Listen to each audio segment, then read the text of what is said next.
Study IQ IAS, आपका selection हमारा mission. Russia Ukraine war जो कि सालों से चल रहा है और लाखों लोगों की मृत्यु हुई है, कई अरब डॉलर्स की संपत्ति डिस्ट्रॉय की गई है, अब लगता है कि खत्म हो जाएगा। क्यों लगता है ऐसा? क्योंकि हमने देखा है कि यूएसए में कोई भी एडमिनिस्ट्रेशन रहे, बाइडेन एडमिनिस्ट्रेशन हो या ट्रंप एडमिनिस्ट्रेशन रहे, हमेशा ट्रंप ने बाइडेन की जो है वो क्रिटिसिज्म की है कि भैया मैं रहता तो रशिया यूक्रेन वॉर खत्म हो जाता, फलाना ढिमकाना, बहुत सारी बातें की है। लेकिन जब उनका टर्न आया तो हमने पाया कि यार उनका भी जो स्टैंड है ना वो कुछ ऐसा नहीं है कि रशिया यूक्रेन वॉर खत्म हो जाए। उन्होंने कई बार कोशिश की, ऑफकोर्स उन्होंने ट्रंप जो है वो पुतिन को समझाने की कोशिश की, बड़े बड़े लेटर्स मतलब लिखना शुरू किया उन्होंने, पुतिन तो ये हैं, इतने अच्छे हैं, जो जेलेंस्की हैं उनको पब्लिकली जो है वो रैगिंग करने की कोशिश की है। लेकिन जब ये सारी चीजें नहीं हुई तो ट्रंप के द्वारा एक यू टर्न लिया जाता है अपने जो फॉरेन पॉलिसी है उसमें, और ट्रंप ने अब ये दुनिया को बता दिया है कि हमने रशिया को 50 दिन का अल्टीमेटम दिया है। ये 50 दिन में या तो रशिया अपने अटैक्स, अपने जो इन्फिल्ट्रेट कर रहे हैं, जो इन्वेजन कर रहे हैं यूक्रेन के ऊपर में, जो बॉम्ब से, जो ड्रोन से अटैक कर रहे हैं यूक्रेन के ऊपर में, वो बंद कर दें, अदरवाइज हम बहुत बड़ा स्टेप लेंगे। और इसके साथ साथ उन्होंने पैट्रियट मिसाइल, जिसका डिमांड यूक्रेन कई सालों से कर रहा है, उसको अब बोल दिया है कि भैया अब पैट्रियट मिसाइल जो है वो जाएगा। लेकिन जो ट्रंप हमेशा कहते हैं कि भैया हम जो अगर खर्च कर रहे हैं इसमें सिर्फ यूएस के टैक्स पेयर्स का मनी क्यों जाएगा, इसमें नेटो का भी जाना चाहिए, इसमें यूरोप का भी जाना चाहिए। तो ये पूरा क्या मामला है? और अगर ऐसा होगा जो कि ट्रंप कर रहे हैं, टैरिफ लगाने की बात कर रहे हैं, सेकेंडरी टैरिफ, तो इसकी वजह से चाइना और इंडिया के ऊपर में क्या इंपैक्ट होगा, ये आज के हम इस वीडियो में देखेंगे। और इसी के साथ शुरू करते हैं। Hello and welcome, this is study IQ and I am Prashant Jha. ये सेशन आपके GS2 के लिए इंपॉर्टेंट हो सकता है और इसी वजह से इसको हम डिस्कस कर रहे हैं। अब देखिए, ये जो पूरा सिनेरियो रहा है, ट्रंप ने बोला है कि भैया न्यू प्लान आ गया है जिसमें हम अब यूक्रेन को वेपन्स देंगे, जो वेपन्स को उन्होंने हॉल्ट पे रख दिया था वो देंगे, और रशिया को 50 दिन का अल्टीमेटम दिया है कि भैया इसको एंड करो जितना जल्दी हो, और अगर एंड नहीं किया तो फिर हमारा रैथ जो है वो झेलना पड़ जाएगा। इसी वजह से हमने देखा है कि of course Ukraine Russia war में लाखों लोगों की मृत्यु हुई है।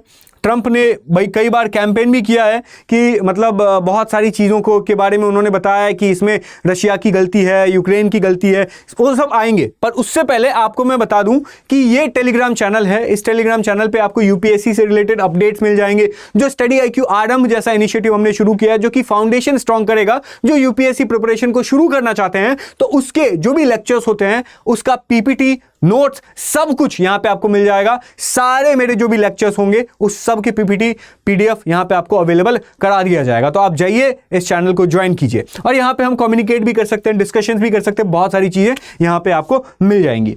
अब देखिए, ये बैक टू द टॉपिक। अब ये जो पूरा एंड गेम है वो क्या है? तो ट्रंप नेटो के सेक्रेटरी जनरल रूटे से बात करते हैं और कहते हैं कि भैया यूएसए जो है वो वेपन की सप्लाई अब करना शुरू कर देगा, और इससे क्या हो जाएगा कि जो यूक्रेन है वो रशिया के अटैक को झेल पाएगा। और हम 50 दिन का टाइम दे रहे हैं रशिया को कि भैया सुधर जाओ, जो आप कर रहे हो वो कम कर दो, नहीं तो फिर जो है हम कुछ बड़ा स्टेप लेंगे। और वो बड़ा स्टेप ट्रंप ने ऑलरेडी लेना शुरू कर दिया। पैट्रियट मिसाइल सिस्टम, जो कि ट्रंप का एक मतलब यूएसए का एक बहुत बड़ा मिसाइल डिफेंस सिस्टम रहा है 1980s के टाइम पे ही, और ये डिफेंस सिस्टम जो बीच में ट्रंप ने हॉल्ट कर दिया था उसको वापस से अब बोल रहे हैं कि चलो दो। तो ये पूरा मिसाइल सिस्टम का है क्या? तो ये जो है वो सरफेस टू एयर मिसाइल है, और ये चाहे रशिया का एयरक्राफ्ट हो, चाहे रशिया का ड्रोन हो, चाहे रशिया का मिसाइल हो, सब कुछ को जो है वो इस missile defence, patriot missile defence system से रोका जाएगा। और यही नहीं, ये जो टैक्टिकल बैलिस्टिक मिसाइल हो, क्रूज मिसाइल तक को भी ऐसा बोला जाता है कि पैट्रियट मिसाइल को रोके जाने की कैपेबिलिटी पैट्रियट मिसाइल के पास है। और इससे जो पूरा रशिया यूक्रेन वॉर का इक्वेशन है वो कंप्लीटली चेंज हो जाएगा। क्योंकि ये एक इस तरीके का मिसाइल है ना कि मान लो कि कोई आपकी तरफ गोली मार रहा है, कोई गोली आ रहा है, तो उसको आप गोली से, मतलब शील्ड से नहीं, गोली से जो है उसका जवाब देंगे और उस गोली से गोली को डिस्ट्रॉय करने की कोशिश करेंगे। ऐसा ये वाला पूरा मिसाइल डिफेंस सिस्टम रहा है।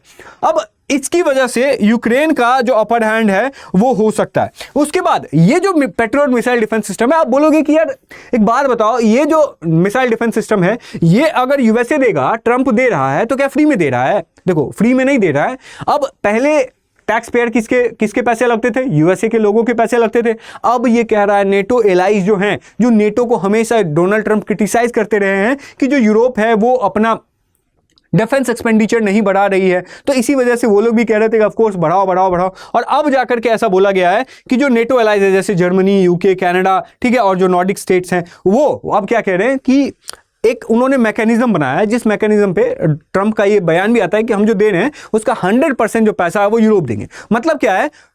मतलब ये है कि जो यूरोप है वो अपने, अब देखो ये जो पेट्रियट मिसाइल डिफेंस सिस्टम है ये यूरोप के पास भी है, जर्मनी के पास भी है, फ्रांस के पास भी है, तो ये सब क्या कर रहे हैं कि ये अपने मिसाइल डिफेंस सिस्टम को दे रहे हैं ऑफ कोर्स यूक्रेन को, और खुद जो है वो पेट्रियट मिसाइल जो है वो यूएसए से खरीद लेंगे, ताकि इनका जो पूरा मैकेनिज्म है वो ये है कि अगर यूएसए से पूरा मिसाइल डिफेंस सिस्टम को हम यूक्रेन भेजेंगे तो उसमें बहुत टाइम लग जाएगा। और डोनाल्ड ट्रंप इस मूड में है नहीं, वो कह रहे हैं कि जल्दी जल्दी मुझे वॉर को खत्म करना है, ठीक है, पापा को वॉर रुकवानी है। तो इसीलिए वो क्या कर रहे हैं कि वो बोल रहे हैं कि जो उनके अगल बगल के जो भी देश है ना, वहां पे जो पेट्रियट मिसाइल है चाहे वेपन है, वो अपना वेपन यूक्रेन को दे दीजिए, और इसी के साथ जो रशिया यूएसए है वो डिफेंस से आप मतलब यूएसए का वेपन जो है वो आप खरीद लीजिए। इसमें जो 100% पेमेंट है वो यूरोप के लोगों के ओर से जाएगा। और इसी वजह से अब देखिए इसके साथ साथ जो ट्रंप है वो सेकंड टैरिफ्स की बात कर रहे हैं। सेकंड टैरिफ्स क्या होता है भाई? तो सेकंड टैरिफ्स होता है कि अगर कोई रशिया से ट्रेड करने की कोशिश करेगा, जैसे हमने देखा है कि चाइना 20% से ज्यादा ट्रेड करता है, यूएस मतलब इंडिया भी बहुत ज्यादा ट्रेड करता है, तो इसकी वजह से जो भी रशिया के साथ ट्रेड करता है उस देश के ऊपर में भी हम सैंक्शन लगाएंगे, उस देश के ऊपर में भी हम टैरिफ लगाएंगे। और वो टैरिफ क्या होगी वो आने वाले टाइम पे हम देखेंगे। इसका बहुत बड़ा इंपैक्ट जो है वो इंडिया के ऊपर होने वाला है। जैसे हमने देखा है कि काटसा जो लगाया गया था रशिया के ऊपर में, जिसकी वजह से इंडिया को वेवर मिल गया था, लेकिन क्या इसमें ऐसा होगा ये देखने वाली बात होगी। अब ये देखिए पूरा जियोपॉलिटिकल इनसाइट है, ये यूरोप इसमें क्या कर रहा है, पूरा बर्डन शेयरिंग कर रहा है। ट्रंप नेटो को फोर्स कर रहा है कि भैया आप जो है हमको पैसा दीजिएगा और आप हमसे खरीदिएगा, और वही जो है वो आप यूक्रेन को ये भेजिएगा। और उसके बाद सेकंड टैरिफ्स की बात कर रहे हैं। और ये जो 50 डेज का चैलेंज है वो बहुत इंटरेस्टिंग हो जाता है, क्योंकि हमने देखा है कि इजराइल ईरान में भी, ईरान को भी ट्रंप ने ऐसे ही थ्रेटन किया था कि भैया 60 दिन का आपको मोहलत देते हैं, अगर उसमें आपने ट्रूस कर लिया तो भैया हम आपको छोड़ देंगे, लेकिन ईरान ने ऐसा किया नहीं। तो उसके बाद हमने देखा है कि B-2 बॉम्बर से यूएसए जो है वो 60th डे के ऊपर में, 61st डे के ऊपर में वो अटैक करते हैं। तो ये कहीं ना कहीं आप ये कह सकते हैं कि जो ट्रंप हैं वो अगर किसी को अल्टीमेटम देते हैं कुछ डेज का, तो ये उतना ज़्यादा फ्लेक्सिबल नहीं होंगे, मतलब स्ट्रिक्ट होंगे इस चीज़ को लेके। बाकी ट्रंप हमेशा अपनी बातों के ऊपर में रहते नहीं हैं, तो ये आने वाली बात होगी कि भैया 50 दिन के अंदर में सही में ट्रूस हो जाएगा, क्योंकि अगर ऐसा हो गया तो बहुत बड़ा, बहुत दिन से, बहुत सालों से जो रशिया यूक्रेन वॉर चल रहा है वो खत्म हो जाएगा। लेकिन जो ट्रंप हैं, जो हमेशा से हमने देखा है कि पुतिन के फेवर में स्टेटमेंट देते आ रहे थे, वो अभी क्यों ऐसा कर रहे हैं? हमने देखा है कि ट्रंप जो है वो पुतिन को हमेशा प्रेज करते आ रहे हैं, और इवन उन्होंने ये तक कहा है कि भैया देखो ये जो पीस है ना, इस पीस को लेके यूक्रेन वाले तैयार नहीं है, रशिया तैयार है, यूक्रेन वाले नहीं है। तो इसीलिए उन्होंने बोला, इवन जो यूक्रेन के जो प्रेसिडेंट हैं जेलेंस्की, उनको उन्होंने डिक्टेटर तक बोल दिया कि भैया ये जो है वो बिना इलेक्शन कराए ही डिक्टेटर है, ठीक है। अब ये देखिए उन्होंने अप्रैल में क्या किया, उन्होंने जो रशिया का जो ड्रोन मिसाइल सिस्टम है, जब ड्रोन से रशिया ने, अभी हम देख रहे हैं कि यूक्रेन की मतलब बहुत बुरी तरीके से डैमेज रशिया पहुंचा रहा है। जो उनका पहले पावरफुल स्ट्राइक होता था वो उतना पावरफुल नहीं होता था, लेकिन अब जो है वो बहुत ज़्यादा पावरफुल हो गया है। तो इसकी वजह से हमने देखा है कि रिसेंट में उन्होंने बोला कि भैया स्टॉप पुतिन, जैसे लग रहा है कि दोस्त हो उनके। उसके बाद उन्होंने सोशल मीडिया के ऊपर में भी बोला है उन्होंने कि भैया ये जो पुतिन है वो क्रेजी हो चुके हैं। अब देखिए ये जो हनीमून पीरियड था जो ट्रंप और पुतिन के बीच में था, आप देख सकते हैं कि फरवरी 25 में इसी साल जो 90 मिनट बात करते हैं वो पुतिन से, उसके बाद बहुत तरह की चीज़ों के ऊपर में बात करते हैं। अब पता नहीं पुतिन इन्फ्लुएंस कर लेते हैं और इस वजह से, इस हनीमून पीरियड की वजह से तो ऐसा ही बोला जाने लगा था कि जो ट्रंप है वो कहीं ना कहीं जो एफएसबी के एजेंट हो सकते हैं। तो इस तरह की बातें हो रही थी क्योंकि ट्रंप बहुत अच्छे तरीके से अप्रिशिएट कर रहे थे, सपोर्ट कर रहे थे पुतिन का। फिर हमने देखा है कि 25 में सिचुएशन ठीक थी रियाद में, उन्होंने सीज फायर के ऊपर में कुछ पैरामीटर्स के ऊपर में उन्होंने बात की कि सीज फायर करेंगे तो किस तरह से करेंगे। उसके बाद हमने देखा है कि जब यूक्रेन मान नहीं रहा था तो पब्लिकली जो है वो बुली किया गया था। जेडी वांस और ये ट्रंप को एक साथ मिलके मतलब ऐसे लताड़ रहे थे ना उनको, जैसे लग रहा है कि एक प्रिंसिपल और एक क्लास टीचर है, वो क्लास के सबसे जो नटखट स्टूडेंट होता है उसको डांट रहे हैं, उस तरीके से वो कर रहे थे। एंड इवन उन्होंने फरवरी 25 में उन्होंने ये भी बोल दिया था कि जो रेयर अर्थ मिनरल है वो यूएसए जो भी हेल्प कर रहा है यूक्रेन को, वो उसके बदले में यूक्रेन जो है अपने रेयर अर्थ मिनरल का 50% शेयर जो है वो दे देंगे, 50% राइट दे देंगे। उसके बाद वेटिकन में ये भी चीजें चल रही थी कि भैया ट्रूस कर लो, वो पुतिन के सपोर्ट में रहते ही थे। पर जो ये क्या कहते हैं यूक्रेन है वो कह रहा था कि इससे पहले अगर ट्रूस हो तो सबसे पहले हमको गारंटी चाहिए कि भैया हम पे, हमारे ऊपर में जो है वो रशिया अटैक नहीं करेगा। बहुत सारी तरह की वो कंडीशंस लगा रहे थे, रशिया भी कह रहा, और उसके बाद ये भी कह रहा था कि जो टेरिटरी रशिया ने जीत ली है उसको भी हमें वापस दे दो। तो रशिया इस चीज को लेकर के तो अग्री करेगा नहीं, कभी भी किसी भी सिचुएशन में नहीं करेगा। तो वो भी रशिया भी कह रहा था कि भैया हम जो है जो जीत गए हैं वो तो वापस नहीं करने वाले हैं, बाकी आप डिस्कशन करो। उसके बाद हमने देखा है कि ये जो 50 डेज का अल्टीमेटम है, तो रशिया के जो पुतिन है वो इंटरव्यू भी देते हैं और इंटरव्यू में उन्होंने स्ट्रांग वर्ड्स का वो यूज भी करते हैं। बोलते हैं कि देखो रशिया ऐसा देश नहीं है, वो चाहे तो मिट जाएगा या फिर अगर वो एग्जिस्ट करेगा तो अपनी सोवरेनिटी को, अपनी रिस्पेक्ट को वो कम नहीं होने देगा। और नेटो ने इनके सोवरेनिटी के ऊपर में थ्रेट पहुंचाने की कोशिश की है और इसी वजह से पुतिन जो है वो ऐसा स्टेप ले रहे हैं। फिर 2025 मतलब जून के टाइम पे, रिसेंटली पिछले महीने में हमने देखा है कि कैसे जो यूएस ट्रंप हैं वो पेट्रियट मिसाइल डिफेंस सिस्टम जो है वो जो भेजने वाले थे वो अब उनको हॉट लगा लिया था, ऐसा ये बोला गया था।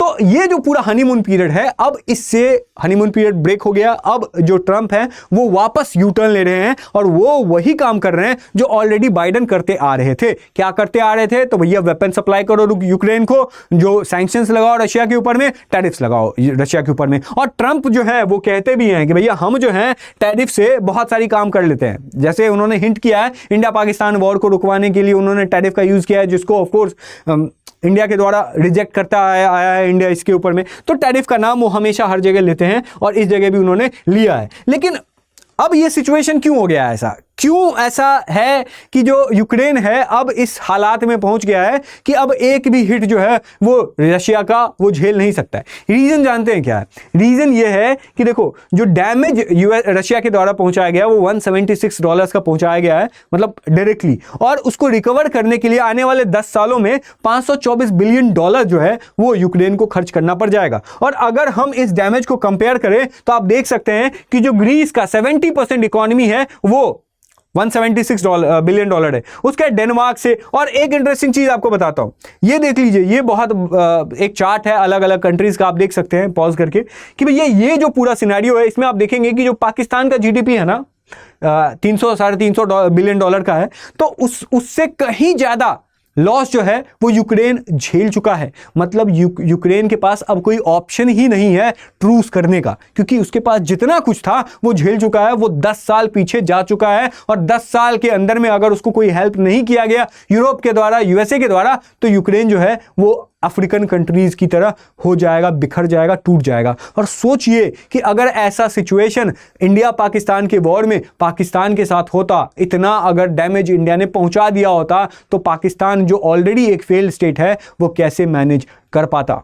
तो ये सोचने वाली बात है। उसके बाद अब ये जो सेकेंडरी टैरिफ लगाने की बात की जा रही है, इससे इंडिया को क्या नुकसान होगा? तो भैया इतना सिंपल से समझो कि अभी जो रशिया से इंडिया ट्रेड कर रहा है, जो ऑयल खरीद रहे हैं हमने सुना कि रूबल डॉलर का ट्रेड चल रहा था, लेकिन अभी $2 से $3 पर बैरल जो है वो रशिया सस्ते में तेल सप्लाई करता है इंडिया को। लेकिन अगर टैरिफ लगा दिया जाएगा तो हम जो ट्रेड कर रहे हैं ऑयल का वो डॉलर्स में कर रहे हैं। तो अगर डॉलर्स में हम कर रहे हैं तो इससे क्या हो जाएगा? डॉलर टैरिफ लगाया जाएगा तो जो भी हम प्राइस पे कर रहे हैं ऑयल का वो और ज़्यादा बढ़ जाएगा। मतलब रशिया से जो हम सस्ते में, हम देखो यूएई से, बाकी यूएसए से क्यों नहीं तेल खरीद रहे हैं, मतलब खरीद रहे हैं पर उस ज़्यादा रशिया से ज़्यादा क्यों खरीद रहे हैं? रीज़न क्या है? रीजन ये है, देखो 38% ऑयल जो है हम रशिया से खरीद रहे हैं, 38% मतलब 40% अप्रॉक्स। अब सोचो कि इतना खरीद रहे हैं क्यों? क्योंकि रशिया जो है सस्ते में ऑयल दे रहा है, तो अगर टैरिफ लग जाएगा जिसकी वजह से 100% टैरिफ लगाने की बात की जा रही है तो महंगा हो जाएगा, और इसकी वजह से जो इंडिया का जो ऑयल के ऊपर में खर्च है, इंपोर्ट बिल है, वो 84,000 करोड़ का हो जाएगा, जिसकी वजह से हमारे देश में फ्यूल इन्फ्लेशन आएगा। और फ्यूल इन्फ्लेशन से पूरा, फ्यूल इन्फ्लेशन एक तरीके का ट्रिकल डाउन है कि अगर फ्यूल में इन्फ्लेशन होता है तो पूरा देश का जो महंगाई है वो बढ़ जाएगा, और इससे जो है गवर्नमेंट को फोर्स हो, मतलब गवर्नमेंट जो है वो, हमारे जो देश का सरकार है वो ऑफ कोर्स, तब हम अलग अलग ऑप्शंस ढूंढने की कोशिश करेंगे। तब पता नहीं तब उस टाइम पे जयशंकर ये स्टेटमेंट दे पाएंगे या नहीं दे पाएंगे, जैसा स्टेटमेंट वो पहले दिया करते थे जब यूरोप के द्वारा प्रेशर उनके ऊपर में बनाया जाता था कि आप रशिया से ऑयल क्यों खरीद रहे हैं। तो अब ये देखने वाला बात होगा, और हो सकता है कि जैसे कार्सा में यूएसए ने वेवर दिया था इंडिया को, वो वेवर जैसा कुछ दे सकता है या नहीं, क्योंकि अभी जो सिचुएशन है, रशिया भी अब पाकिस्तान के साथ कुछ स्टील प्लांट जैसा लगा रहा है, और यूएसए भी जो है वो भी चाइना को अल्टीमेटली उनको टारगेट करना है, क्योंकि ताइवान को इशू को लेकर के। तो यूएसए के पास और कोई ऑप्शन है नहीं इंडिया के अलावा। तो अगर यूएसए कोई ये स्टेप लेना होगा तो उनको ये भी ध्यान में रखना होगा कि भैया अल्टीमेट गोल जो है हमारा वो रशिया नहीं है, अल्टीमेट गोल हमारा चाइना है। तो अगर चाइना को काउंटर करना है तो फिर इंडिया को सपोर्ट करना ही होगा, और इंडिया को सपोर्ट हम ऐसे सैंक्शंस, टैरिफ्स लगा के नहीं कर सकते हैं। उसके बाद चाइना का क्या हाल है भाई? तो चाइना थोड़ा मूडी आदमी है। चाइना क्या करता है? चाइना 23% ट्रेड करता है, जिसमें डॉलर्स में नहीं कर रहा है, वो युआन में कर रहा है, ताकि जो डॉलर है उसको वो बाईपास कर सके। और इसकी वजह से जो चाइना के ऊपर में अगर कुछ ऐसा टैरिफ लगाने की बात होगी ना, तो ऑफ कोर्स हम देख रहे हैं कि चाइना के पास बहुत सारे ऑप्शंस हैं, वो भी टैरिफ लगा देगा। चाइना झुकने वाले देश में से नहीं है। और ये भी देखो ना कि ट्रंप जो चाहते थे ब्रिक्स करेंसी ना बने, क्यों ना बने, ताकि वो ऐसे ही डॉलर्स के ऊपर में ट्रेड होता रहे, और जब भी हमें मौका मिले, जब भी हमारे इंटरेस्ट की बात हो, तो हम डॉलर्स के ऊपर में टैरिफ लगा दें, डॉलर्स को हम जो है वो कंट्रोल करें, उसको हम रेगुलेट करें, जिसकी वजह से जो हमारे एडवर्सरी हैं, जो हमारे इंटरेस्ट को फॉलो नहीं कर रहे हैं, उनको दिक्कत हो। और यही तो यूएसए का हमेशा से रहा है। ग्लोबली भी इसका बहुत ज़्यादा इम्पैक्ट पड़ेगा। आईएमएफ ने बोला है कि इसकी वजह से 0.3% ग्लोबल इन्फ्लेशन जंप हो जाएगा। 0.3% डेटा में बहुत कम दिख रहा है, पर इसका इम्पैक्ट अगर होना शुरू हो जाएगा, फिर इसका इम्पैक्ट पूरी दुनिया में होगा, और अगर दुनिया में होगा तो फिर इंडिया इकलौता नहीं है जो इससे बचे रहेगा। ऑफ कोर्स WTO रूल्स का तो अब कुछ रह नहीं गया है, क्या ही कह सकते हैं। कुछ भी अगर सबसे कम अस्तित्व अगर बचा है ना तो WTO का बचा है। तो ये पूरा सिनेरियो था जिसमें मैंने आपको बताया। अब आपका क्या मानना है कि क्या यूएसए अगर ऐसा करेगा तो क्या वो इंडिया को छूट देंगे, क्या इंडिया को वेवर देंगे? क्योंकि इंडिया यूएसए के लिए बहुत बड़ा इंपॉर्टेंट एलाई हो सकता है, ठीक है, और इसके रिगार्डिंग यूएसए को कुछ सोचना होगा। और बाकी मुझे ऐसा लगता है कि अब ट्रंप जो है वो पुतिन से बात करेंगे। पुतिन भी बोलेगा कि भाई बहुत जितना बमबारी करना था कर दिया हमने, जो उनका प्लान था पूरा यूक्रेन को कैप्चर करने का, वो तो पॉसिबल मुझे नहीं लग रहा है। बाकी आपका क्या ओपिनियन है नीचे कमेंट सेक्शन में बताइएगा। तब तक के लिए थैंक यू सो मच। फिर मिलते हैं आपसे किसी नेक्स्ट वीडियो में, किसी नेक्स्ट टॉपिक को डिस्कस करते हुए। थैंक यू सो मच और keep learning. Study IQ IAS, आपका सिलेक्शन हमारा मिशन।